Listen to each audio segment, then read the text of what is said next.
दोस्तों हमने Donald Trump के फर्स्ट टर्म में भी यह देखा था।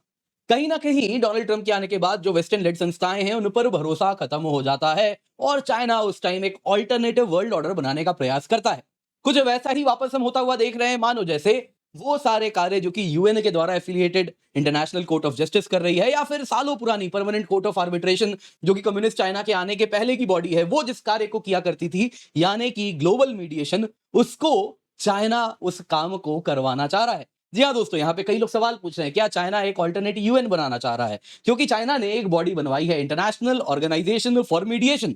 और इसमें अगर आप देखें तो पाकिस्तान और 32 अन्य देश हैं जो कि इसका सदस्य भी बन चुके हैं। कहीं ना कहीं भारत के जो सराउंडिंग में देश हैं उनके ऊपर दबाव भी बनाया जा रहा है, और नेपाल का ऊपर जो प्रेशर है ये तो आउट इन ओपन आ चुका है। उस पर प्रेशर दिया जा रहा है चाइना के द्वारा कि वो भी उसे ज्वाइन करे। अब दोस्तों आप देख सकते हैं इस पे काफी ज्यादा चर्चा हो रही है, बहुत इंपॉर्टेंट है हम समझे इस इंटरनेशनल ऑर्गेनाइजेशन फॉर मीडिएशन को।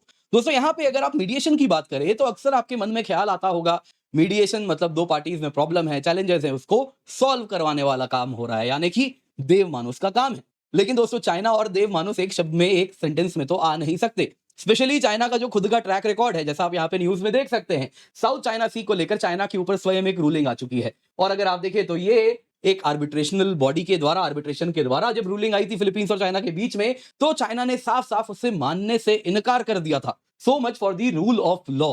अब यही देश अगर आप देखें तो मीडिएशन का ढिंढोरा पीट रहा है, यानी कि एक बात तो क्लियर है, मीडिएशन जितना देव मानुस वाला कार्य लग रहा है वैसा है नहीं। इसके पीछे कुछ नफेरियस कार्य है जिसको चाइना अंजाम देने वाला है। यहाँ पे दोस्तों बहुत जरूरी है इसको हम समझे, क्योंकि एक तरफ तो जिन देशों को इसका हिस्सा बनाया जा रहा है ये ग्लोबल साउथ के कंट्रीज हैं जिनकी अगुवाई भारत करना चाह रहा है। एक तरफ तो ये कारण है, दूसरे तरफ कारण है दोस्तों यहाँ पे भारत के सराउंडिंग में जो भारतीय उपमहाद्वीप में जो देश हैं, जैसे कि नेपाल हो गया, पाकिस्तान हो गया, श्रीलंका हो गया, मालदीव्स हो गया, बांग्लादेश हो गया, सब पे दबाव बनाया जा रहा है वो इसका हिस्सा बने। और उसके बाद कंट्रीज टू कंट्रीज भी अगर कोई डिस्प्यूट होगा तो वो उसी के द्वारा सॉल्व हो। एक तरफ तो दोस्तों यहां पर ये हो रहा है, तीसरे तरफ यहां पे हमें जानना होगा कि अपने आप में ये जो बॉडी है ये चाइना की डूबती अर्थव्यवस्था की भी कहीं ना कहीं परिचायक है। ये कहीं ना कहीं दोस्तों बेल्ट एंड रोड इनिशिएटिव से भी जुड़ा हुआ है। बीआरआई में चाइना को करीबन $25 बिलियन की करनी है उगाही केवल और केवल इस साल। और वो जो देश हैं अति पिछड़े, अति गरीब देश हैं, उनसे पैसे वापस आने की संभावना नहीं है। तो उसके लिए भी चाइना कोई गेम यहां पर खेल रहा है जिसको हमें समझना होगा। तो आइए दोस्तों आज के वीडियो में इसी पर चर्चा करेंगे। इसके सिवा आप लोगों से क्षमा चाहूंगा, एक हफ्ते बाद आप लोगों के साथ एक वीडियो आज मैं साझा कर रहा हूं। कारण था कुछ पर्सनल कार्यों से थोड़ा सा मैं बिजी था, लेकिन अब पहले के जैसे फिर वो सैटरडे हो, संडे हो या मंडे हो, हर रोज जो भी इंपॉर्टेंट टॉपिक होगा, फिर वो दुनिया की बात हो या देश की बात हो, आपके साथ यहाँ पर इन डेप्थ एनालिसिस यहाँ पर हम करने वाले हैं। तो जल्दी से जाएं, वीडियो को लाइक कर दें, चैनल सब्सक्राइब करें, बेल आइकन तो आप अवश्य दबा दें।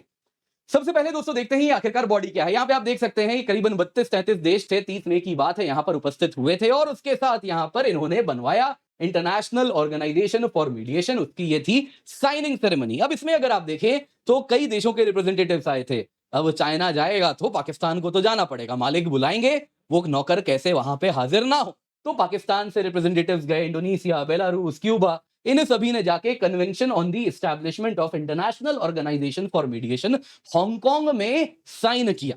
अब दोस्तों देखिए, दुनिया को तो कहने के लिए हांगकांग वो ऐसे दिखाता है जैसे चाइना नहीं कोई अलग हिस्सा हो, लेकिन ऐसा है नहीं। आप जानते ही हांगकांग में क्या हुआ है पिछले 4 सालों में, हांगकांग की पॉलिटी और सब कुछ किस प्रकार से चाइना ने, कम्युनिस्ट पार्टी ऑफ चाइना ने बदल दी है। तो आज के टाइम में हांगकांग कह लीजिए या फिर शंघाई कह लीजिए, खास अंतर है नहीं, दोनों के दोनों सेम चाइनीज लॉज को फॉलो करते हैं। हाँ, हालांकि कमर्शियल लॉज को लेके हांगकांग में आज भी जो पुराने फ्रीनेस थी हांगकांग की इकोनॉमी में वो आपको देखने मिलती है, लेकिन कंट्रोल चाइना के पास में ही है। अब दोस्तों सवाल पूछा गया कि आखिरकार वो कौन से देश हैं जिन्होंने साइन किया। तो यहाँ पे चाइनीज न्यूज एजेंसी शिन्हुआ ने कहा है 33 देशों के रिप्रेजेंटेटिव्स ने इस कन्वेंशन को साइन किया। अब कौन है वो देश, उनका नाम कहीं भी नहीं बताया जा रहा। आप अगर देखें दोस्तों तो यहाँ पे इन लोगों ने इस प्रकार से वेबसाइट अपडेट भी किया है, लेकिन यहां पे अगर आप देखें जब बात होगी ना सिग्नेटरीज कौन कौन है कन्वेंशन एंड डिक्लेरेशन के, तो इन्होंने लिख दिया है कमिंग सून, मतलब नाम नहीं बता रहे। So much for openness and democracy, ये बात कर रहे हैं मीडिएशन की। खैर आगे जरा सुनिए, यहां पे आप जो देख रहे हैं ना, इसके सिवा यहां पे दोस्तों ये आपको जानना होगा कि देखिए ये बॉडी का उद्देश्य क्या है, चाइना का क्या कहना है, क्यों इंटरनेशनल ऑर्गेनाइजेशन फॉर मीडिएशन बनाना है, जब ये काम करने के लिए यूएन के अंदर इंटरनेशनल कोर्ट ऑफ जस्टिस है, या फिर सालों पुरानी बॉडी चाइना के बनने के भी, कम्युनिस्ट पार्टी ऑफ चाइना वाली चाइना जो आज चाइना है उसके बनने के पुरानी भी पहले की बॉडी है। है ना, परमानेंट कोर्ट ऑफ आर्बिट्रेशन, तो क्या जरूरत हो गई। चाइना यहाँ पे देखिए जो रोजी पिक्चर पेंट कर रहा है वो कुछ इस प्रकार है कि देखिए इसके द्वारा हम चाहते हैं कि इंटरनेशनल डिस्प्यूट्स का एमिकेबल रेजोल्यूशन हो सके, ग्लोबल रिलेशंस है ना प्रेम पूर्वक बने रहे। और यहाँ पे वो साफ साफ कह देता है, देखिए जी यूएन चार्टर का आर्टिकल 33 है, आर्टिकल 33 यूएन चार्टर का बड़ा क्लियरली कहता है कि इंटरनेशनल डिस्प्यूट्स का जब भी सोल्यूशन निकले तो पीसफुल तरीके से निकले, नेगोशिएशन के द्वारा, इंक्वायरी के द्वारा, मीडिएशन के द्वारा, कंसिलेशन के द्वारा, आर्बिट्रेशन के द्वारा, जुडिशियल सेटलमेंट के द्वारा या अन्य पीसफुल मींस के द्वारा, कोई भी यूज ऑफ फोर्स यहां पर ना करे। इसीलिए चाइना कह रहा है जी हम बनवाएंगे ये body, international organisation for mediation. सवाल उठता है तुम दुनिया को ये पाठ पढ़ा रहे हो, लेकिन जब साउथ चाइना सी में आर्बिट्रेशन से सोल्यूशन निकला था और कहा गया था कि फिलीपींस सही है, तुम गलत हो, तुम जमीन को हड़प के रखे हो, खाली करो, तब क्या हो गया था इंटरनेशनल रूल बेस्ड ऑर्डर को। तो यहां पे दोस्तों जानना होगा, यहां पे दाल में कुछ काला जरूर हो रहा है। तो आइए जरा उसको हम सबसे पहले समझते हैं। सबसे पहले दोस्तों यहां पे देखते हैं कि आखिरकार भारतीय उपमहाद्वीप में जो देश हैं उनकी क्या स्थिति है इस बॉडी को लेके। पाकिस्तान के जो डिप्टी प्राइम मिनिस्टर है, फॉरेन मिनिस्टर भी वही है ना, वो सबसे पहले मोहम्मद इशक डार साहब सबसे पहले वहां पहुंच गए और बोले जी हम तो साइन करेंगे। अब्बू ने कहा है साइन तो करना पड़ेगा, तो ऑप्शन उनके पास है नहीं, वो साइन भी करके आए। और हमारे पूरे रीजन से एकमात्र देश फिलहाल केवल और केवल पाकिस्तान है। यहां पे आपको जानना होगा नेपाल की जो फॉरेन मिनिस्टर है आरजू राणा देओबा जी, इनको भी ये भी उस इवेंट में गई थी लेकिन साइन नहीं की। उसके बाद चाइनीज फॉरेन मिनिस्टर वांग यी, बड़े फेमस हैं, आप जानते ही हैं, है ना, हमारे मीडिया में उनको चाइना का चाणक्य भी कहा जाता है। मतलब काफी, वैसे अगर आप देखें वांग यी साहब अपने आप में काफी, जब भी शी जिनपिंग के लिए प्रॉब्लम्स होते हैं जियोपॉलिटिक्स में तो ये अपने सॉल्यूशंस लेकर के आते हैं। कहीं ना कहीं ये वापस बैकफुट में चले गए थे, रिटायर टाइप हो गए थे, लेकिन इनको वापस लाया गया है। तो वांग यी साहब ने यहाँ पे नेपाल के ऊपर दबाव भी बनाया और आरजू राणा देओबा जी को कहा कि देखिए हम उम्मीद करते हैं कि आप जल्द से जल्द इसको साइन करेंगे, यानी कि दबाव भी पूरा बनाया जा रहा है। कारण बड़ा सरल है दोस्तों, सिर्फ नेपाल ही नहीं, हमारे इर्द गिर्द जो बाकी देश हैं उनके ऊपर भी दबाव है। श्रीलंका ने भी एक समय में कहा था कि हम इसको साइन करेंगे, हालांकि अब तो श्रीलंका साइन करने गया तो नहीं वहां पे। अब दोस्तों यहां पे हमें जरूरी है कि हम जरा इसको समझें। देखिए दोस्तों इस बॉडी की पर्पस क्या है। देखिए एक तरफ तो क्या है, हाथी के दिखाने के दांत होते हैं लेकिन खाने के कुछ और होते हैं। तो दिखाने वाले दांत तो मैंने आपको बता दिए, खाने वाले दांत क्या है, वास्तविक कारण क्या है, आइए जरा उसको समझते हैं। देखिए सबसे पहले क्या हो रहा है कि चाइना यहाँ पे इस बॉडी को यूज करने वाला है अपने जियोपॉलिटिकल इन्फ्लुएंस के जो फील्ड ऑफ स्ट्रेंथ है उसको बढ़ाने के लिए, जहां तक उसके जियोपॉलिटिकल इन्फ्लुएंस है वो अन्य दूर दूर तक जा सके। तो चाइना यहाँ पे अपने आप को जो वेस्टर्न लेड संस्थाएं हैं, फिर वो यूएन की ही इंटरनेशनल कोर्ट ऑफ जस्टिस क्यों ना हो जाए या फिर European led permanent court of arbitration क्यों ना हो जाए, उन सब का एक ऑल्टरनेटिव बनाने का प्रयास कर रहा है। और चाइना एग्जैक्टली इसीलिए इंटरनेशनल ऑर्गेनाइजेशन फॉर मीडिएशन बना रहा है। ये वो प्लेटफॉर्म है जिसके द्वारा इंटरनेशनल नॉर्म्स, है ना, चाइना के द्वारा जो लेड रूल्स होंगे उसके द्वारा लिखे जाएंगे, वैसे ही सॉल्व होंगे। जो डिस्प्यूट हैं जो भी देशों के बीच में, वो भी चाइना के द्वारा ये जो लेड बॉडी है वहीं पर सॉल्व किया जाए। अब दोस्तों यहां पे डिस्प्यूट की क्या बात हो रही है। दरअसल दोस्तों इंटरनेशनल ऑर्गेनाइजेशन फॉर मीडिएशन की अगर आप वेबसाइट में जाएं तो ये साफ साफ कह रहे हैं ये 3 प्रकार के डिस्प्यूट्स हैं जो कि हम सॉल्व करने वाले हैं। पहला है डिस्प्यूट्स बिटवीन दी स्टेट्स, यानी इंडिया पाकिस्तान के बीच में अगर डिस्प्यूट है और अगर हम दोनों साइन कर लेते हैं तो हम इस इंटरनेशनल ऑर्गेनाइजेशन फॉर मीडिएशन में जाके, है ना, सर क्रीक को लेके अगर डिस्प्यूट है तो वहां पे जाके सॉल्व करवा सकते हैं। इस प्रकार का जो भी डिस्प्यूट है दो देशों के बीच में वो international organisation for mediation solve करेगा। और अब आप तो समझ ही रहे हैं अगर चाइना लेड बॉडी है तो वो कैसा फैसला लेती होगी। दोस्तों यहां पे तो पहला तो क्या है, स्टेट्स के बीच में जब डिस्प्यूट सॉल्व करने की बात आ रही है तो चाइना इसको एक प्लेटफॉर्म की तरह यूज करेगा जिसके द्वारा वो कहेगा देखिए हम तो हार्मोनियस पावर हैं। कहीं ना कहीं यूएस जो कि आज जिस पर दुनिया को किसी को भरोसा नहीं है ट्रंप के आने के बाद, चाइना कहेगा यहाँ पे देखो हम तो ऐसी बॉडी बनाए हैं, तुम्हारे जो भी प्रॉब्लम्स है यहाँ पे आ जाओ, सॉल्व हो जाएगा। वैसे ही अगर आप देखें तो यहाँ पे इंटरनेशनल कमर्शियल डिस्प्यूट्स भी हैं तो वो भी ये सॉल्व करेंगे। इसके सिवा ये चाइना के लिए बड़ा इंपॉर्टेंट है, commercial and investment disputes between a state and a national of another state. क्या मतलब है, जल्दी आप समझेंगे, इस पे बीआरआई वाली बात अटकेगी, क्या है वो आपको समझाऊंगा। इसके सिवा दोस्तों इस प्रकार की बॉडी से चाइना सॉफ्ट पावर भी प्रोजेक्ट कर रहा है कि देखिए यूएस पे भरोसा नहीं है, जो न्यू वर्ल्ड ऑर्डर है जिसमें अगर आप देखें ग्लोबल साउथ इमर्ज कर रहा है, ग्लोबल साउथ को कह रहा है देखो यूएस लेड इंस्टीट्यूशंस में कुछ रखा नहीं है, यहाँ पे मैं तुम्हें एक ऑल्टरनेटिव दे रहा हूं, इसको तुम आके जुड़ जाओ। और यहाँ पे अगर तुम भारत के साथ जाओगे, देखो भारत के पास वो हेफ्ट है नहीं, वो इस प्रकार की बॉडी तुम्हें दे नहीं सकता, तो क्या करोगे उसके पीछे जाके? भारत खुद अमेरिका के साथ जुड़ना चाह रहा है। तो इस प्रकार से वो कहीं ना कहीं अगर आप देखें तो चेस बोर्ड सजा रहा है, जो कि हम देख सकते हैं। इसके द्वारा चाइना अपना एक इमेज पेंट कर रहा है कि देखिए ग्लोबल साउथ की लीडरशिप हम करेंगे, हम बेनेवोलेंट ग्लोबल लीडर हैं, यूएस जैसे नहीं है, आज कुछ कर दिया कल कुछ और परसों कुछ और, हम यहाँ पे स्टेबल पावर हैं और बने रहेंगे। अब दोस्तों यहाँ पे अगर आप देखें ना, तो यहाँ पे बात आएगी बीआरआई को क्यों ये सेफगार्ड करने के लिए सबसे बड़ा इसका रोल है। यहाँ पे दोस्तों आते हैं जरा ये सेकंड पार्ट जो मैंने आपको कहा था, इंटरनेशनल ऑर्गेनाइजेशन फॉर मीडिएशन का काम होगा मीडिएशन सर्विस देना, जिसमें एक तरफ कोई कंपनी हो, फिर वो चाइना की स्टेट लेड कंपनी हो सकती है जिसने अलग अलग देशों में निवेश किया है, और निवेश किया है, लोन दिया है, अब लोन वापस लेने की बात आएगी, कहेगा पैसा दो, सामने वाला देश बोलेगा पैसा है नहीं मालिक, कैसे देंगे हम? तो उस केस में मीडिएशन होगा। मीडिएशन में क्या होगा? आप तो जानते ही हैं, चाइना जब मीडिएशन करेगा तो क्या करेगा? बोलेगा तुम्हारा पोर्ट ले लेंगे, तुम्हारा ये माइन है ना, इसमें बड़ा बढ़िया लिथियम होता है, यहां से लिथियम ले लेंगे, तुम्हारे यहां से कॉपर ले लेंगे, यहां से कुछ और ले लेंगे, रेयर अर्थ, अरे वाह रेयर अर्थ भी मिल गया। तो इस प्रकार से हड़पने वाले कार्य होने वाले हैं। दरअसल दोस्तों यहाँ पे आप जरा ये न्यूज देखिए, ये 5 दिन पुराना न्यूज है।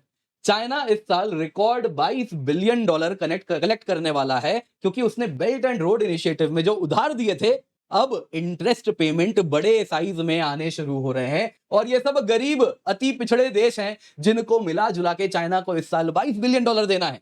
जी हाँ दोस्तों, 75 world's poorest and most vulnerable country हैं जो $22 बिलियन चाइना को देंगे, क्योंकि 2012 से 2018 के बीच में उन्होंने ढेर सारा उधार चाइना से हाई इंटरेस्ट रेट पे उठा लिया था। अब वो मैच्योर हो रहे हैं, अब इंटरेस्ट पेमेंट वाला हर साल शुरू होने वाला है पीरियड, यानी कि हर साल आपको इस प्रकार से चाइना को पैसे देने होंगे। देखिए दोस्तों, चाइना यहाँ पे स्वयं एक इकोनॉमिक स्लोडाउन फेस कर रहा है, आपको मालूम ही है, कई बार इस पर हमने चर्चा भी की है। इसके साथ साथ अगर आप देखें तो उसने ये भी कह दिया है, अब जितने भी बीआरआई में आने वाले समय में इन्वेस्टमेंट होंगे, कोई भी मेगा प्रोजेक्ट में नहीं जाएंगे, स्मॉल बट ब्यूटीफुल, जी हाँ दोस्तों उनका लाइन है, स्मॉल बट ब्यूटीफुल प्रोजेक्ट्स को अंजाम दिया जाएगा, क्योंकि मेगा प्रोजेक्ट करके देख लिया, पैसे तो आ नहीं रहे हैं, बड़ी समस्या हो रही है। तो चाइना यहाँ पे स्वयं एक डिलेमा फेस कर रहा है। एक तरफ तो उसके ऊपर डिप्लोमेटिक प्रेशर बहुत ज्यादा है कि वो क्या करे, दुनिया कह रही है अरे तुम डेट ट्रैप डिप्लोमेसी करोगे क्या, जल्दी से जाओ जाके उसको, आज भले वो $500 मिलियन उस देश को तुम्हें लौटाना है, काटो इसको, 250 मिलियन लेके वापस बात समझाओ, और 10 साल की जगह 20 साल तक ये तुम्हें इंटरेस्ट पे करता रहेगा, कुछ ऐसा तुम टर्म्स करो, यानी कि रीस्ट्रक्चर करो डेट को। लेकिन अगर वो वैसा करेगा तो उसके ऊपर स्वयं डोमेस्टिक प्रेशर है, उसके पास स्वयं पैसा नहीं है, उसकी कंपनीज यहाँ पे कहीं ना कहीं बहुत ज्यादा प्रॉब्लम से फंसी हुई हैं, उनको पैसा चाहिए, तो चाइना करे तो करे क्या? तो इसीलिए इस प्रकार की बॉडी बनाई जा रही है जो मीडिएशन का काम करेगी। यहां पे आप देखिए सबसे ज्यादा चाइना का डेट एक्सपोजर किन देशों को है, ये जरा आप देखिए, यहां पे लाओ को है, मालदीव को है, कंबोडिया को है, Papua New Guinea, Bruny, Myanmar, Sri Lanka, Pakistan, Vietnam, Malaysia, Indonesia, Nepal, Philippines, Thailand. इनमें से आप अगर देखें तो वो सारे देश, वो सारे के सारे देश आप यहां पर पाएंगे दोस्तों कि ये सभी ज्वाइन किए हैं इस बॉडी को। यहां पे आप देख सकते हैं वो स्टेट्स जिन्होंने साइन किया या ज्वाइंट स्टेटमेंट इंडोर्स किया कि वो फ्यूचर में international organisation for mediation join करेंगे, वो सभी वही देश हैं जो कि चाइना का उधार खाके बैठे हैं बड़े संख्या में। फिर वो लाओ हो गया, कंबोडिया हो गया, श्रीलंका हो गया, पाकिस्तान हो गया, इंडोनेशिया हो गया। यहाँ पे म्यांमार देखिए साइन कर नहीं सकता क्योंकि वो स्वयं इस वक्त बड़े प्रॉब्लम से गुजर रहा है, तो वो क्या ही करेगा। मालदीव कहीं ना कहीं नहीं जा रहा क्योंकि 2024 में हमने उसको अपनी तरफ खींच लिया था। वैसे ही आप देखें तो यहाँ पे श्रीलंका ने भी एक बार कहा था कि हम साइन करेंगे, लेकिन इस वक्त वो गया नहीं। ये सब दिखा रहे हैं दोस्तों, ये जो मीडिएशन वाले देश जिन्होंने यहाँ पे अग्रीमेंट शो किया है, ये वो सभी हैं जो चाइना का उधार खाके बैठे हैं, यानी कि चाइना कहीं ना कहीं इसको अपने बीआरआई को, प्रॉब्लम को सॉल्व करने के लिए इस बॉडी का यूज करेगा।